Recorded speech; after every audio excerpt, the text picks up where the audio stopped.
What is going on, guys? My name is AK, back again with another YouTube video. Now in today's video I've got 8 tips and tricks that are going to make you a better competitive Call of Duty player. If you do end up learning anything as a result of today's video, be sure to drop a like, sub to the channel if you're not already, and let's get straight into it. Right, so tip number 1 is going to be about the breakable barriers and things around the map. Now, there's 2 ways that you can go through these. The first one is the typical, trying to punch your way through and move your way through that way. Maybe not the best because, especially if you're trying to get somewhere in a rush, you've got to sort of punch away it all and then break through. And sometimes it doesn't break enough that you can actually get through it. Can be a little bit dodgy doing that. So instead, what you're going to want to do is you want to come up to them and just tack sprint. Oh, didn't work that time. And tack sprint, and you run straight through them. Now, this also works if you're sort of tack sprint and then slide. As you can see, that will break the barrier as well. But basically, don't shoot them, don't punch them, sprint through them if you can. Of course, the only exception to that is if it's like a wall like this that you won't actually be able to sort of sprint into. That doesn't really work. But I should also mention it does work if you sort of sprint and then, like that slid, sprint and then jump. I don't know if this bit on the edge there is going to be big enough to demonstrate that. But if you sprint and jump, it will do it as well. One other little tip that I guess isn't one of the main 8, but it will be something that I mention, is if you go through a door, close the doors behind you, especially in search and destroy, because if you see an open door, an enemy's been there, and so that actually gives some information on what you've been doing in the round. So if you close the doors behind you, that's going to confuse the enemy, and they're not going to think that you have maybe gone to a certain position that you have, and also it cuts off the amount of lines of sight that you can actually be shot from. So I know there's mixed opinions on whether doors should be in Call of Duty, but as you can see, whenever you go through them, quickly close them behind you as well. Close them properly, if it will let you do that. And then, yeah, that should hopefully make the enemies tracking your position be quite a bit harder. Now, the next tip is one that I think a lot of people actually know, but maybe don't utilise as well as they can, and that is actually using your knife and your pistol to run, because you run a lot faster using them. As you can see, look, we're sprinting all the way across here. That's quite fast, but then if we run back the other way with the submachine gun, the assault rifle, even on tactical sprint, we're running nowhere near as fast. So definitely, if you need to rotate to a new hard point, or if you're trying to go somewhere off the break on S&D, run with a knife, run with a pistol, you'll definitely get there a lot faster. And again, I know it's one that a lot of people know, but definitely make sure that you're doing it. Even like in the middle of the game, if say you're over this side, you're on defense on this map, and you hear that it's a push towards A, don't sort of run around the back with your gun or like that. Run it with a knife, sorry. You can get all the way around here really quick.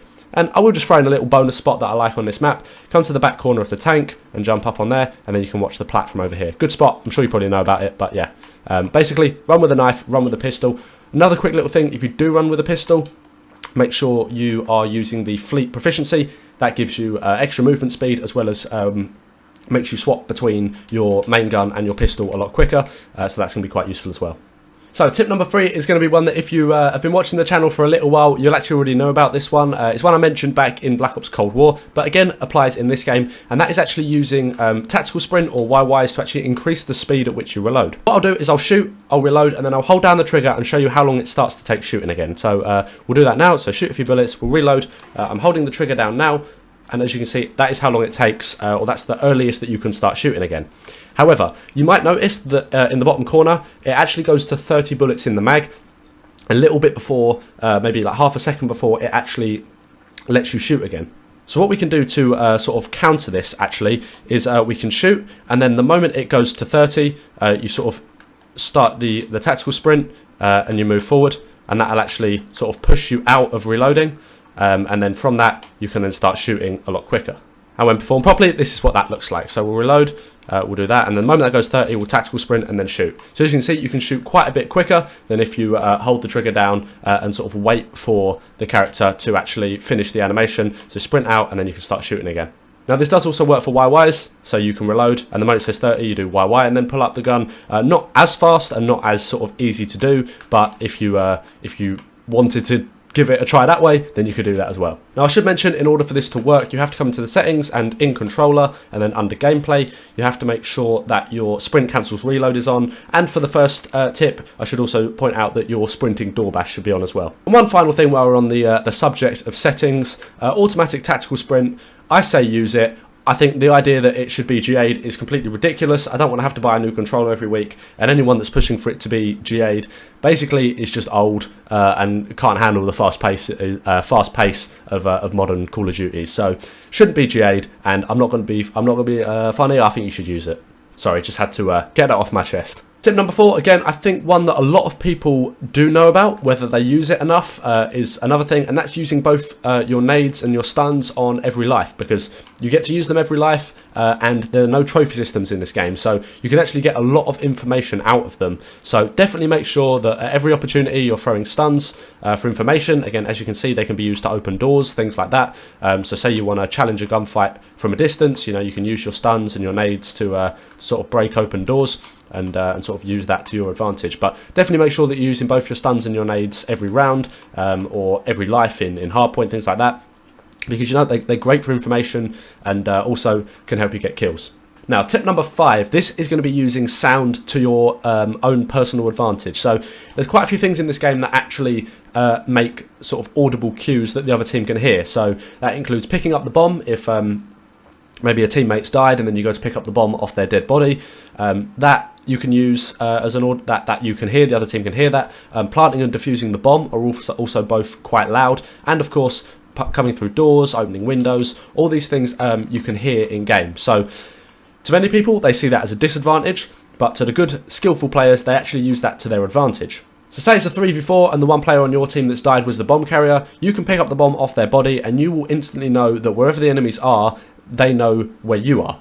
So you can use that to your advantage. You can hold pre-aims of places where you might expect them to be, because of course if they know where one of you are, chances are they're probably going to come and try and challenge you to try and pick up the kill.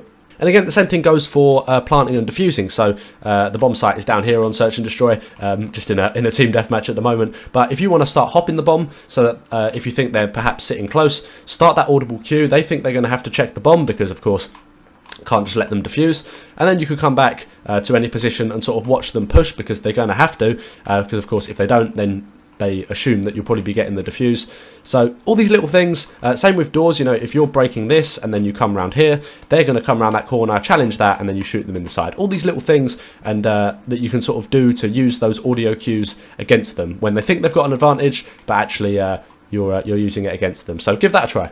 And tip number 6, before we head out into the lobby for the last 2, what this actually is this going to be using when the enemy know where you are to your advantage a little bit. I'll explain. So for instance, right off the spawn, the enemy are going to know where you are. You're of course in your spawn. So if you want to do things like breaking barriers and using that to get a little bit of information on the map, you want to do that at points where the enemy knows your position. So say for instance you just pick up a kill in there, you can then destroy this barrier for instance, and then that can give you some information through here. Whereas if the enemy don't know where you are and then you have to start shooting through doors and things like that, that's going to actually let them know your position. So essentially what it means is doing anything loud or anything that sort of would give the enemy some information on where you are. Do that when they already know where you are.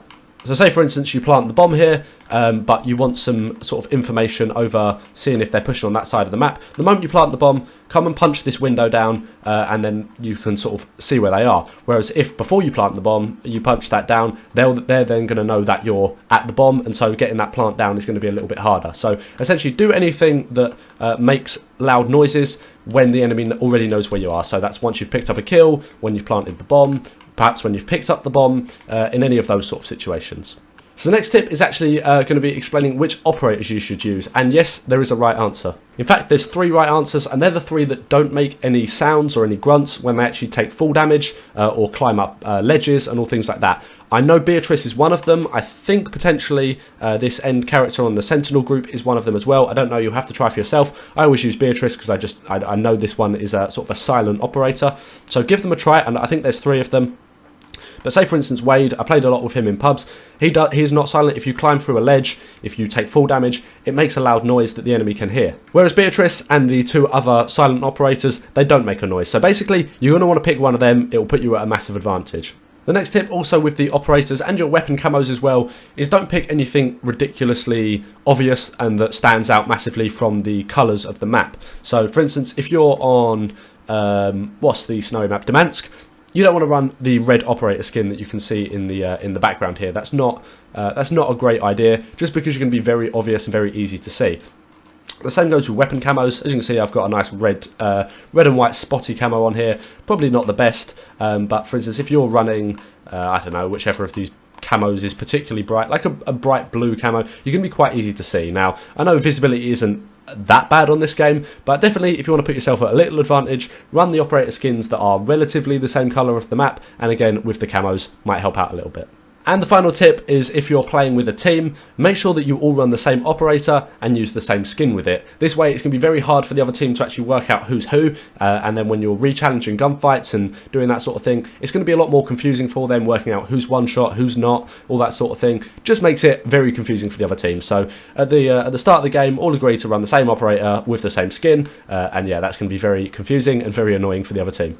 So that's about it for today's video. I really hope you guys enjoyed this one. If you did, be sure to drop a like and subscribe to the channel if you're not already for more competitive Call of Duty videos coming, hopefully quite soon. And I should also mention that Challengers starts this Monday, so we'll be getting the 2K streams back again, and hopefully that's going to be nice and exciting for you guys to watch. So make sure you're subscribed if you're not already. But thanks a lot for watching, and I'll see you in the next one. Have a good one.